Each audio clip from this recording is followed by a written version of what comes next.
હર હર મહાદેવ, જય ગિરનારી. વાતો વિરલ વિભૂતિઓના પ્લેટફોર્મ પર આપ સૌનું હાર્દિક સ્વાગત છે. જનની ચ જન્મભૂમિ સ્વર્ગાદપી ગરીયસી.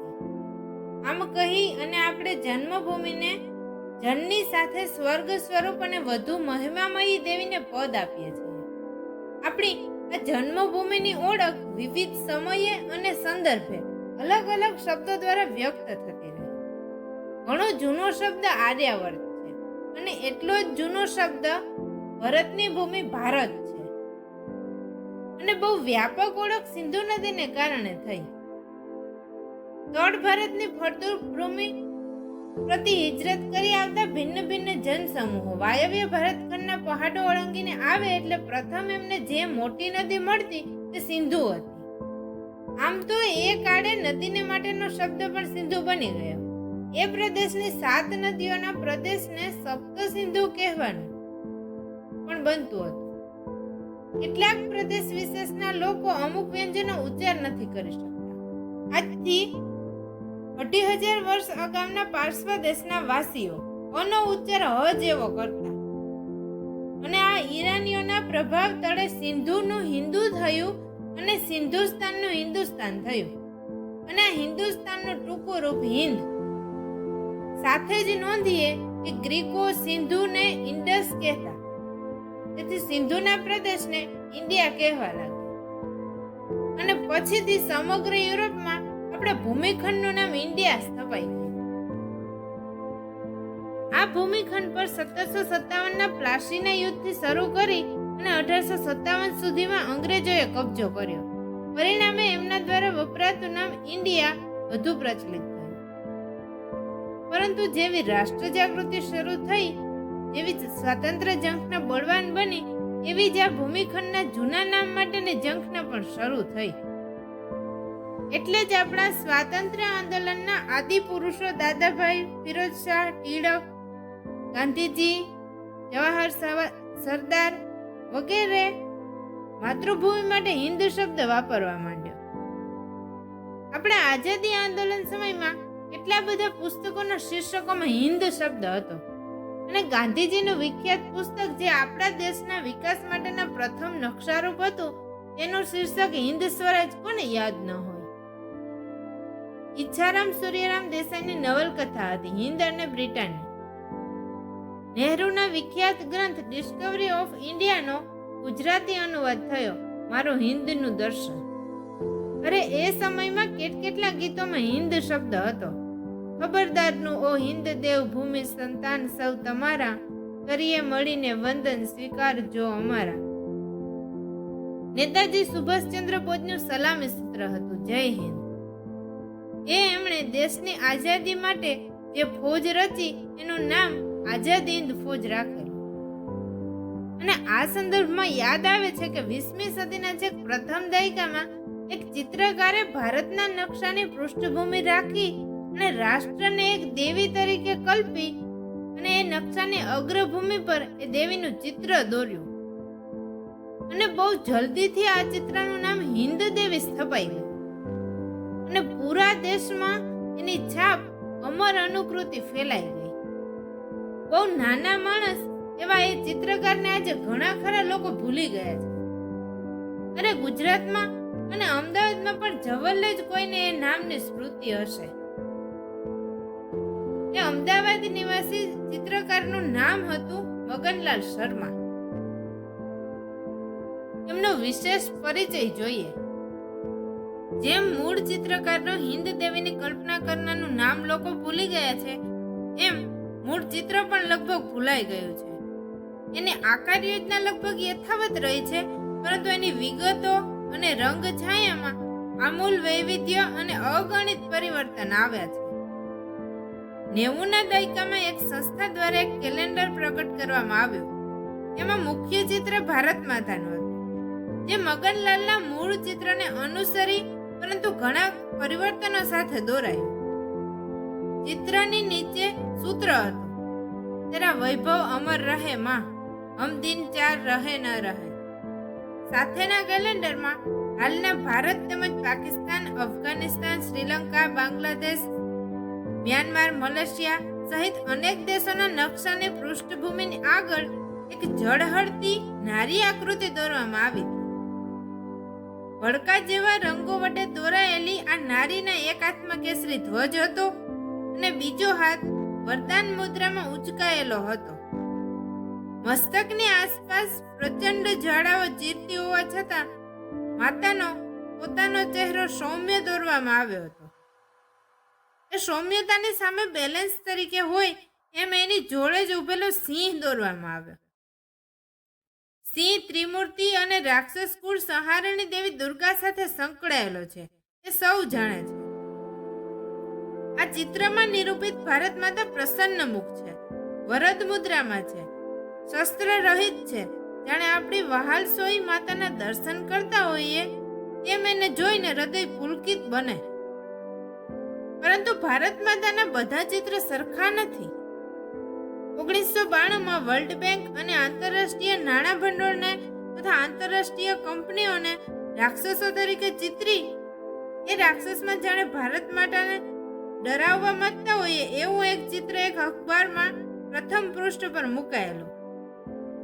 અહીં માતાને એક હાથમાં પ્રહાર તત્વ ત્રિશૂલ હતું અને બીજો હાથ એક પ્રકારનો જાકારો સૂચવતી મુદ્રામાં હતો. સ્વાભાવિક અહીં પેલી પરદેશી તાકાતોને જાકારો સૂચવાતો હતો. આ ઉપરાંત વર્ષ પર્યંત મકબૂલ, ફિદા હુસેન સહિત અનેક ચિત્રકારો અને સંસ્થાઓ દ્વારા હિન્દ દેવીને અનેક સ્વરૂપે ચિતરવામાં આવ્યા. કેટલાક લોકોએ તેને સર્વદેવોથી મહાન દેવત્વ ગણાવવાની પણ કોશિશ કરી છે. એવા કાવ્યો અને કથાઓ રચાયાનું જાણવામાં આવ્યું છે, જેમાં રામ, કૃષ્ણ, કલિકા અને દુર્ગા પણ ભારત માતાની સેવામાં રત હોય એવું નિરૂપાય છે. અમસ્તી પણ આપણામાં પરંપરા છે કે જે દેવતાની વાત માંડીએ એને અન્ય સર્વથી શ્રેષ્ઠ નિરૂપીએ છીએ. નાનપણમાં એક ગીત સાંભળેલું, ફોડા ફોડા શંભુ તમે દેવાના છો દેવા રે, બ્રહ્મા વિષ્ણુ ઇન્દ્ર સર્વે કરે તમારી સેવા રે. એમ ક્યાંક ભારત માતાની સેવાનો આમ મહિમા કરાય છે. 80ના દાયકામાં જ હરદ્વારમાં એક ભારત માતા મંદિરની રચના કરવામાં આવી છે. આ બહુમાળી મંદિરમાં ધર્મ અને ઇતિહાસની ખાસ પ્રકારની સમજણ મુજબની વિભૂતિરૂપ વ્યક્તિઓ, દેવતાઓ, લડવૈયાઓ, શહીદો, સતીઓ, ગુરુઓ, સંતો વગેરેની મૂર્તિઓની પ્રતિષ્ઠા કરવામાં આવી. આમ ભારત માતા કે હિન્દ દેવીની તસવીરો, મૂર્તિઓમાં યુગ વિકસ્યો છે ત્યારે ઘણાને પ્રશ્ન થાય છે કે વતનને માતા રૂપે કલ્પનાની પ્રથમ પ્રેરણા કોને થઈ હશે? આ પ્રશ્નનો પ્રાથમિક ઉત્તર અગાઉ મેં આપી દીધો. અમદાવાદ નિવાસી એક અદના કલાકાર મગનલાલ શર્માએ ભારતીય રાષ્ટ્રવાદના ઉદ્દામ ઉછાળને અનુસંગે 1907માં રાષ્ટ્રમાતાની તસવીર દોરી. ભારતીય રાષ્ટ્રવાદનો ઉદય ગોરા ફિરંગીઓના કુશાસન સામેના વિરોધમાંથી થયો. દેશમાં હજારો વર્ષો પર્યંત જાત જાતના લોકોની આવન જાવન રહી હતી, પરંતુ એ બધા વિરાટ ભારતીય સમાજમાં ભળી જતા. માત્ર ગોરી ચામડીવાળા યુરોપીય આક્રમકો જ સમાજથી અળગા રહી અને વેપારને નામે લૂંટ કરવા લાગ્યા હતા. આ યુરોપિયનો માત્ર ને માત્ર લૂંટ કરવાના ઈરાદે જ આવ્યા હતા. આ સમયમાં સમગ્ર ભાતીગળ ભારતીય સમાજમાં અંગ્રેજો સામે પ્રતિરોધ શરૂ થયો, જે 1857ના બળવામાં પરિણમ્યો. એ બળવામાં તમામ વર્ગોના હિન્દવાસીઓ સમાન ભાવે જોડાયા હતા. વિદેશી લૂંટારાઓ સામે રાષ્ટ્રવાદને ખરેખરું બળ 1905માં મળ્યું, જ્યારે લોર્ડ કર્જને સ્થાનિક વસ્તીની ભાવનાઓને તુચ્છકારી અને બંગાળ પ્રેસિડેન્સીને ભાગલા કર્યા.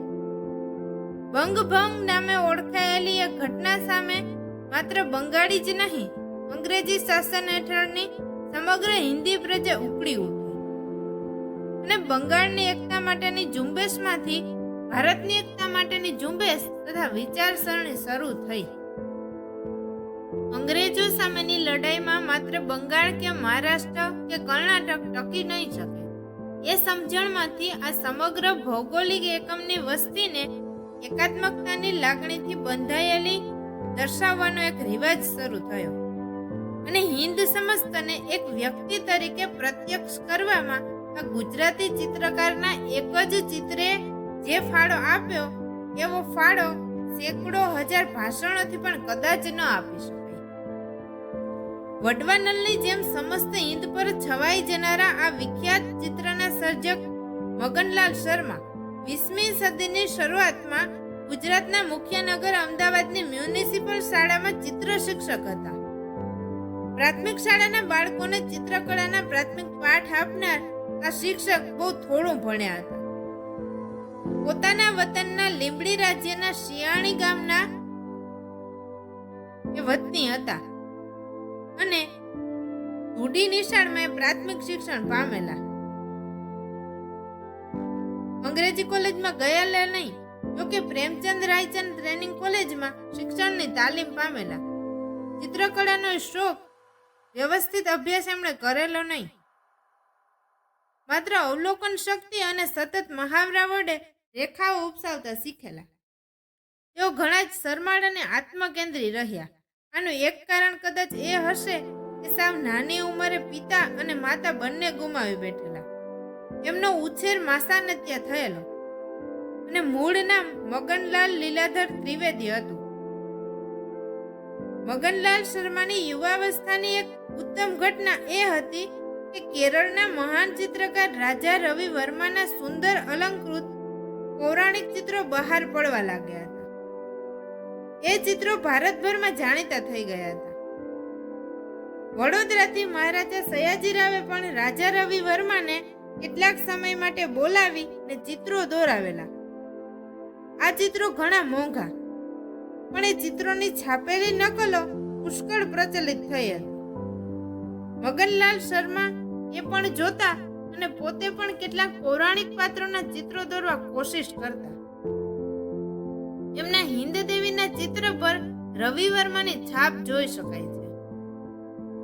આ જ દિવસોમાં બંગભંગની ઘટનાથી દેશભક્તિનો જબ્બર ઉછાળો આવ્યો. વંદે માતરમના નારાથી આખો દેશ ગાજી ઉઠ્યો. એ નારો જે નવલકથા આનંદમઠથી જન્મ્યો હતો, એમાં વતનને માતર એટલે કે માતૃ ગણવાની પ્રેરણા તો શરૂ થઈ, પરંતુ એ માતૃનું સ્વરૂપ આકારવાનું કામ મગનલાલ શર્માએ કર્યું. બંગભંગ અને પછીના જુવાડે ચિત્ર શિક્ષક મગનલાલને ખૂબ પ્રભાવિત કરી દીધા અને આકુળ વ્યાકુળ રહેવા લાગ્યા. દિવસોના દિવસો સુધી એમની હાલત અજાયબ રહી. રજાનો દિવસ હોય, જમવાની વેળા થાય ત્યારે એમના પત્નીએ એમને શોધવા નીકળવું પડે. કાંકરિયા, કોચરબ, સરખેજનો રોજો, ભદ્રકાળી, રાણીની મસ્જિદ, ક્યાં ક્યાં એ ભટકતા હોય, અથવા કોઈ ઓળખીતાની મેળી પર બેઠા હોય. એ ઘેર હોય તો પણ પત્ની સાથે બોલે નહીં અને જાણે બોલવાની બાધા ન લીધી હોય. પત્ની ઘણીવાર બળાપો કાઢે, તમને શું થયું છે? ઘરબાર ભૂખ તરસ કશાયની ખબર છે કે એ ભૂલી ગયા છો? પરંતુ મગનલાલ તો પત્ની સામે સૂનમૂન જોઈ રહે, કશું બોલે નહીં. એટલે એકવાર કંટાળીને પૂછે, તમને કઈ રોગ થયો છે કે કઈ વળગ્યું છે? કઈ કહો તો ખરા. એટલે મગનલાલ કહે, મારા પેટમાં ગરબ પાકે છે. એમને પત્નીને આ વાત સમજાય નહીં એટલે તે આખી રાત રડ્યા. અને મગનલાલના ઉદરમાં તો નહીં, પરંતુ એમના અંતરમાં એક અદ્ભુત તસવીર પાકવા લાગી હતી. આખરે એક દિવસ તે તસવીર કાગળ પર અવતરી. એ સમયે મળતા પરદેશી ડ્રોઈંગ પેપર પર મગનલાલે એક નારી આકૃતિ બનાવી. ઉપરને ભાગે સુંદર સ્ત્રી મુખાકૃતિ, ડાબી બાજુ ફેલાયેલો વિપુલ કેશરાશી, એક હાથ ચિંતન મુદ્રામાં અને બીજો એની કોણીના ટેકામાં, ત્રીજા હાથમાં ધ્વજ દંડરૂપ ત્રિશૂળ અને ચોથો હાથ વરદાન મુદ્રામાં. રવિ વર્માની શૈલીએ દક્ષિણ સાડી, પગ દક્ષિણ હિંદના નકશાની ઘાટે ઉભેલા. એકવાર પેન્સિલ વડે આકૃતિ બની ગઈ એટલે ચિત્રકામ માટેના કેનવાસ પર રંગો વડે એની આખરી આકૃતિ એમણે ચિતરી લીધી. એમાં પણ દેવી દેવતા જેવા 4 હાથ વગેરે કર્યું. મસ્તક પર મુગટ પહેરાવ્યો, પગને હિન્દ મહાસાગર ધોતો હોય એવું નિરૂપ્યું. નજીકના શ્રીલંકાને વણખીલ્યા કમળને રૂપે ચિતર્યું. બંગાળી ઉપસાગર ઉપર સુઘડ દેવનાગરી અક્ષરે લખ્યું, જનની જન્મભૂમિ શ્રી સ્વર્ગાદપી ગરીયસી. ડાબે ખૂણે સાગરના મોજા વડે માંડ વંચાય એવા નાના અક્ષરથી લખ્યું, મગનલાલ શર્મા 1907. ચિત્રની નીચે લખ્યું, હિન્દ દેવી. પહેલા તો માત્ર અમદાવાદના કેટલાક કલાકાર અને સાહિત્યકાર મિત્રોએ આ ચિત્ર જોયું. પછી એ સૌએ આગ્રહ કર્યો કે આ ચિત્રની આર્ટ પ્લેટો બનાવીને છાપીને વેચી શકાય. આજકાલ દેશભક્તિનો જે જુવાળ ઉછળ્યો એમાં ચિત્ર જરૂર આવકાર પામશે. એ દિવસોમાં મુંબઈ પાસે ખંડાલા ઘાટ નજીક રાજા રવિ વર્માની પ્રેરણાથી રવિ ઉદય લિથોપ્રેસ નામે એક મુદ્રણાલય શરૂ થયેલું અને હિન્દ દેવી ત્યાં છપાયું અને સાચે જ એ હિન્દભરમાં પ્રસરી ગયું. રાજા રવિ વર્માના ઉત્તમ ચિત્રો જેટલો જ એનોય પ્રચાર થયો. જોકે મગનલાલ શર્માને કોપીરાઇટ કે ચિત્રમાંથી નાણાં કમાવાનો કોઈ ખ્યાલ સુદ્ધા નહોતો. એટલે પછી એ મૂળ ચિત્રની કેટલી નકલો કોણે છાપી અને વેચી એ જાણવાની કોશિશ ન કરી. વળી એક કૃતિ સમગ્ર રાષ્ટ્રની પ્રજાનો આવકાર પામે એ પછી એની નકલો એટલી બધી થાય છે કે એનો કેળો પકડવાનો અશક્ય બની જાય. આપણે આજુબાજુનું આવું એક ઉદાહરણ જોવું હોય તો જરાક લાંબા ઘાટની અલ્પ મૂળ રેખાઓ વાળી નમસ્કાર મુદ્રાવાળી સ્ત્રી આકૃતિ જોઈએ. મૂળ ચિત્રકાર બંસીલાલ વર્માએ આ નમસ્કાર ચિત્રને લાખો કરોડો દિવાળી કાર્ડ, નિમંત્રણ પત્રો, પોસ્ટર, કેલેન્ડર વગેરે પર ઉપયોગ થયો. આમ હિન્દ દેવીના મૂળ ચિત્રની કરોડો નકલો છપાઈ. અનેક લોકોએ એની સારી ખરાબ નકલોય કરી. હિન્દ દેવીનું ચિત્ર મહેલોથી માંડીને ઝૂંપડીઓ સુધી અને ચિત્રશાળાઓથી માંડી અને પાનની દુકાનો સુધી ફેલાઈ ગયું. કહેવાય છે કે કવિવર રવિન્દ્રનાથ ઠાકુરે અયી ભુવન મન મોહિની શબ્દોથી શરૂ થતું પ્રખ્યાત ગીત આ હિન્દ દેવીનું ચિત્ર જોઈ અને રચ્યું હતું. આવા રાષ્ટ્રવ્યાપી ચિત્રના ભાવનાશાળી ચિત્રકાર મગનલાલ શર્મા આખી જિંદગી અમદાવાદ મ્યુનિસિપાલિટી નોકરી કરતા રહ્યા. ચિત્રો ઘણા દોર્યા પણ કશો અર્થલાભ ન થયો. છેલ્લી માહિતી મુજબ એમનું હિન્દ દેવીનું મૂળ ચિત્ર અમદાવાદની વિકાસ ગૃહ સંસ્થામાં હતું અને મગનલાલ શર્માના અવસાન વિશે પણ કોઈને નિશ્ચિંત ખ્યાલ નથી. માત્ર એટલું જણાય છે કે ઈસવીસન 1920ની આસપાસ એ અવસાન પામ્યા. ભારત માતાનું પ્રાગટ્ય આપણા ગુજરાતમાં અને અમદાવાદમાં જ થયું અને આ ચિત્રકાર મગનલાલ શર્મા અત્યાર સુધી સૌ ગુમનામ જ રહ્યા. આપણું ગુજરાત જ તેમને વિસરી ગયું. આવી જ માહિતીઓ મેળવવા માટે બન્યા રહો અમારી યુટ્યુબ ચેનલ વાતો વિરલ વિભૂતિઓની પર. જય હિન્દ.